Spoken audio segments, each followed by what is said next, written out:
Britain's highest court ruled on Wednesday that only biological and not trans women meet the definition of a woman under equality laws. The landmark decision was greeted with dismay by trans supporters, but welcomed by the government as bringing clarity.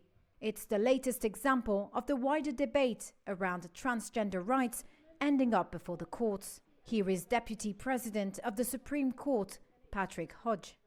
The unanimous decision of this court is that the terms woman and sex in the Equality Act 2010 refer to a biological woman and biological sex.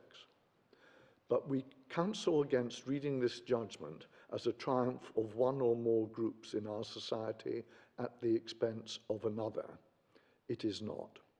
The much-anticipated ruling focused on whether a trans woman with a gender recognition certificate is protected from discrimination as a woman under Britain's Equality Act. Critics said that including a trans woman as a woman under the law could impact single-sex services for women, such as refuges, hospital wards and sports. But transgender campaigners said that excluding them could lead to discrimination, especially over employment issues.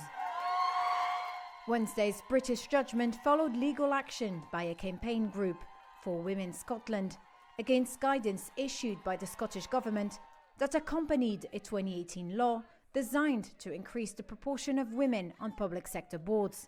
The guidance said that a trans woman with a gender recognition certificate was legally a woman. Here is Susan Smith, co-director of FWS, outside the court in London.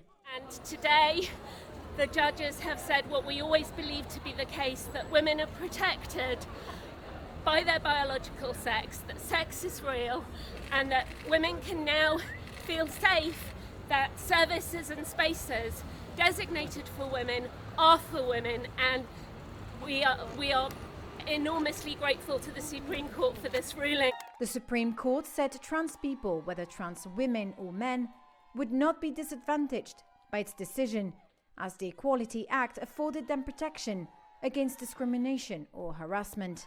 But the legal experts said the ruling showed equality legislation might need to be urgently updated to ensure trans people were protected.